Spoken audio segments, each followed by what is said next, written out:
Hey HTDA, and welcome back to my Satisfactory 1.0 Masterclass. As I said in the first episode, every single episode is going to have a very clear dedicated goal, and today's goal is going to be very simple. We're going to solve all our power issues. In the last episode, we built a nice looking facility that actually produces everything we've unlocked up till this point, including smart plating, what we need in order to unlock the first phase of the space elevator. And of course, having a big facility is nice, but it's also very power hungry, which is where our power facility comes in. Because even though we're completely utilizing it, which is great, I mean, we've built it to use it, but it's also going to be churning through a massive amount of wood and leaves. And, well, you don't want to be running around the forest the entire game. As a side note, did you actually know you can check your power grid status through the power poles? Just press E when you're hovering over one of them.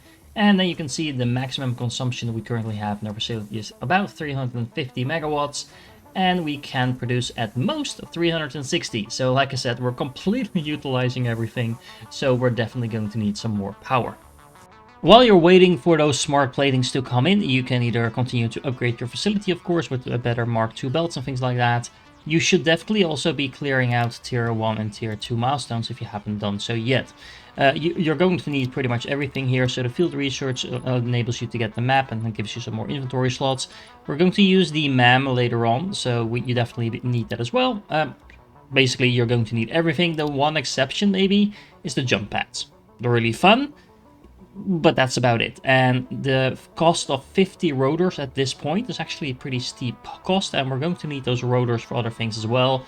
So if you skip this one for the moment, you're not going to be in any trouble whatsoever. Another thing that you might want to do while you're waiting for your plates to be completed is just building a little bit of decoration around your facility and make it look good. I built a pretty large vertical factory, so I need some pillars to make sure that doesn't look like it's floating. I mean, there's no kind of gravity in the game that requires you to do so, but just adding a couple of pillars makes this look a lot better than just having a floating platform. Or if you're building on the ground, maybe just build some walls and things like that. It really just adds something to your factory and just makes it look way cooler than if you don't. This is also the part of the game where you really want to make sure you're familiar by now how the game works in terms of building. So if you press middle mouse button on the foundation, for example, it will copy that. If you want to build more than one at the same time, you switch to zoop mode, for example, and tada, you can build a whole bunch of them. If you want to build another pillar, let's say you switch to the vertical mode, and then you do it like that. Just making sure that you are very comfortable and quick with using all of these shortcuts makes your building a lot faster moving forward. At this point, I wouldn't recommend spending too much time on making your factory look pretty because you simply don't have the tools to do so just yet. However, just adding some basic columns to support your structures, as well as adding in some basic walls around the edges, is super quick to do, and it actually looks pretty nice. At least I think so. It's also worth noting that with these 1 meter walls, the lifts actually go nicely on top of that, so it looks really clean.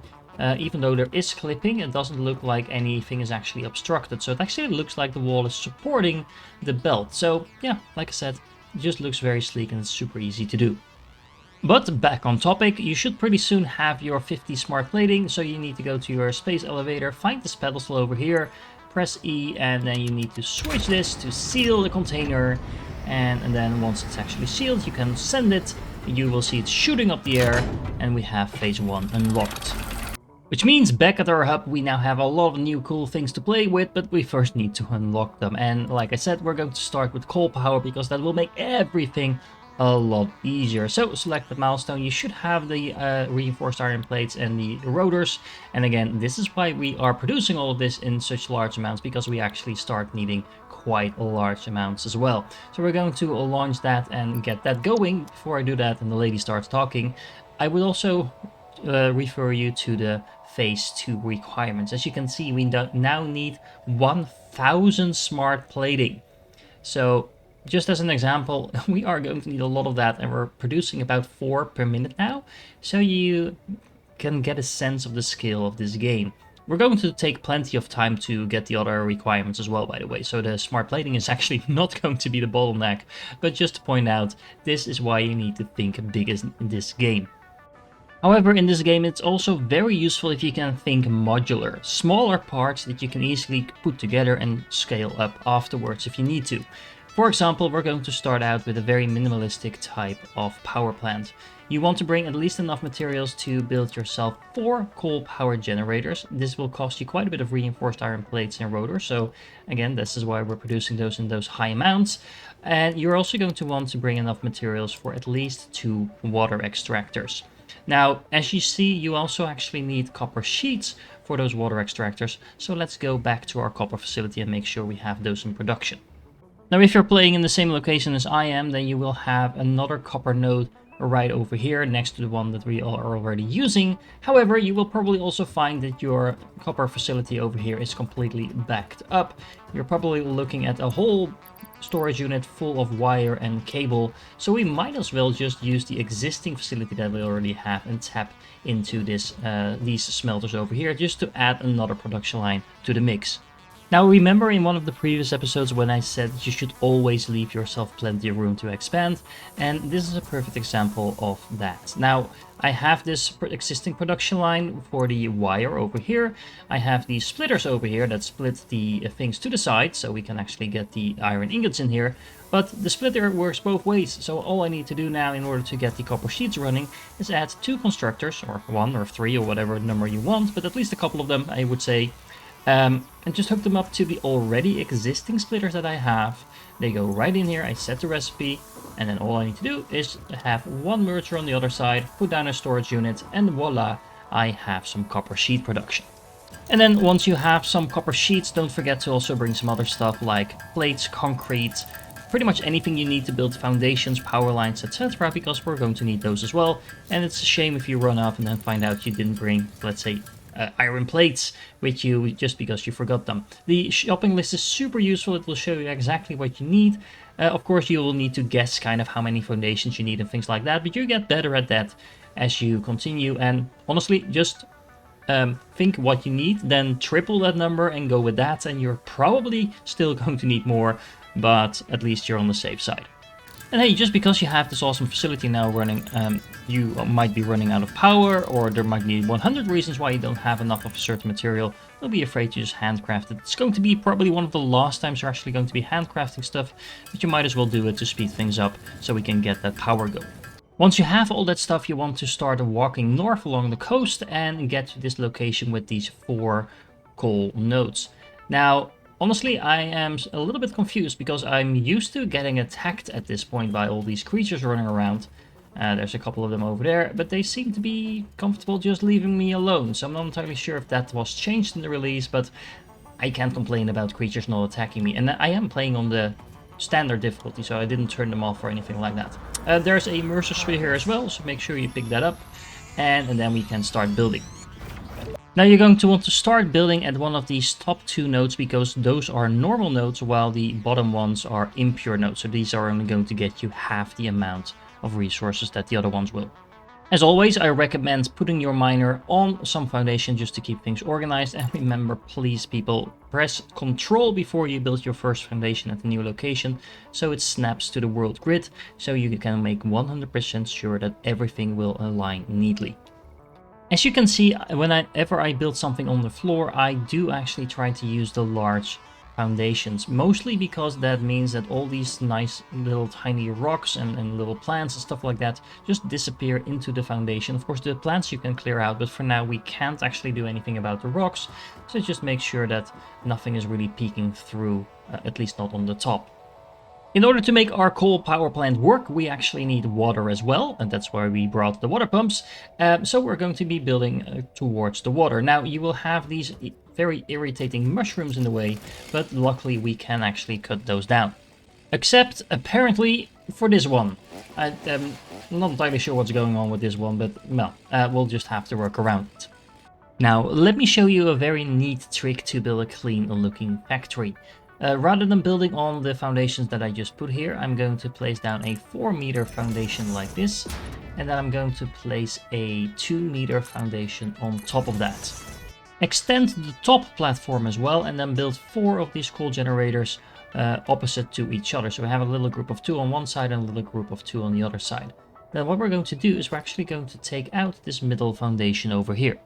Then we're going to build 4 splitters, each aligned with one of the openings on one of the coal generators, and then we're going to, of course, connect these splitters with a lift. Now, if you want to have that look nice and clean, I recommend that you start at the bottom and then have the lift go up. As you can see, that connects really nicely. If you do it the other way around, it still works, but like I will show you in a moment, the connection that on the bottom is a little bit less clean, and I also like this one less. I mean, it still works, it functions, so it's completely subjective, but I like this connection a lot better, and this is the one we'll be looking at. Connect all the splitters to the coal generators and make sure there's belts in between of it, well, of course, and then connect that up to your miner. Then the next thing we're going to do, just to make things a little easier to build, is we're going to place a 2-meter foundation on top of the ones we already had on the bottom, and then we're going to build a 1-meter foundation on top of that one. And then we're going to extend that platform over the splitters that we just built. And then we're going to basically repeat the process, but now with the junctions for a pipeline. Now the pipeline will need to connect, of course, to the generators as well. And you're probably going to need the noodle function in order to do that, the build mode noodle. If you use some of the other ones, it will give you an error, but if you use noodle, it should connect just fine. Once you connected the pipelines, you can actually put back in the foundation that we initially removed. And ta-da! Look at that. That's a pretty clean looking connection to all our coal miners. The pipes are clipping through. It's not really a problem. They're pipelines. They can go through the floor. And the lifts are actually completely invisible now. So you can walk around your facility and you can still connect everything up. Now, do you need to do this? Definitely not. But I just figured I'd show you because it looks kind of cool. And doing builds like this can make your facility both cleaner in terms of how it looks, but it also actually makes it easier to get around because all your belts and all your pipes and stuff like that are on the floor below, and you can still walk around there. Look, I can still reach everything. I can still remove the temporary things that I just placed there. I can debug this. I can do whatever I want over here, but I don't actually have to look at it while the machine is working. And then next up on the list are 2 water extractors. Now you can put those back to back, you can nicely align them, and you can actually connect them to the same pipeline that you can then feed back into your factory. Connect all of that up to some power poles, and then we're almost ready to go. However, well, we need some power to get the other power facilities started. So in order to kind of bootstrap the facility, all you need to do is place down a couple of biomass burners, connect them up to the power grid as well, and then put some fuel in it. Now, you actually do need to make sure these biomass burners run long enough for both the water and the coal to reach those facilities, otherwise everything will shut right back down again and you can start all over again. Now, in case you're wondering if your pipeline is doing anything, you can either just click it so you can actually see if anything is flowing through it, but you can also see that from the pipeline actually expanding. Of course, with belts it's very easy to see what's happening, but this actually makes it easier for you to at a glance see whatever is happening to your pipelines, and actually the color of your pipelines will depend on whatever is flowing through it. So obviously blue is water in this case, so it's really easy to see if there's anything going wrong because this will actually come to a standstill. Now you should see both the coal and the water coming into your facility. If you don't see the water coming in, that's probably because you built it too high. Water doesn't flow up by itself, as the game will tell you, so if you need to fix that, then that is where the pump comes in. Let me check where it is. The pipeline pump, you just connect this and it will boost the water up another 20 meters. So one pump will pretty much fix all your height differences unless you're really building up a mountain or anything like that. Now there's probably already a couple of people typing in the comments that I got my ratios wrong and that I'm not being efficient, and well, technically they're right. So you can actually suffice with 3 of these water extractors, so 3 of them for every 8 coal generators. So I only have 4 over there and I hooked up 2, so if I would double this build, then I would end up with 4 of these extractors for every 8 rather than 3. So technically I built 1 extractor too many. However, in a moment we will be able to actually configure these in such a way that we scale them down so they don't waste any electricity or any power. But at the same time, it's also a lot easier to set it up like this because of the way water flows in Satisfactory. It actually flows, so you do need to take into account that there's a maximum amount of stuff that can go through a pipeline. 3 generators actually, 3 extractors I should say, actually generate more water than can fit in a single pipeline, Mark 1 pipeline. So you would need to make sure that you fill it from 2 different sides and that the water doesn't start slushing back and forth and so on. If you just stick with a 2-to-4 ratio, so for every 4 generators you have 2 of these extractors, you don't need to deal with any of that. It's super straightforward and it just works. Again, there's nothing wrong with going with a 3-to-8 ratio. This is just way simpler to build. Now, of course, this facility doesn't really look that good just yet, so we can clean it up a little bit as well. Which, of course, doesn't have to be very complicated. You can just add some walls, for example, and it already looks a lot more like an actual facility. Now, I'm not a huge fan of how these walls look, but, well, I figured I'd just show them anyway. Now, look at that. We have a nice little clean facility. We can even walk around. All the belts are gone, all the pipes are gone. And we have plenty of room here to expand the facility a few times over. Now the nice thing is, even a very small little power facility like this already generates 300 megawatts of power.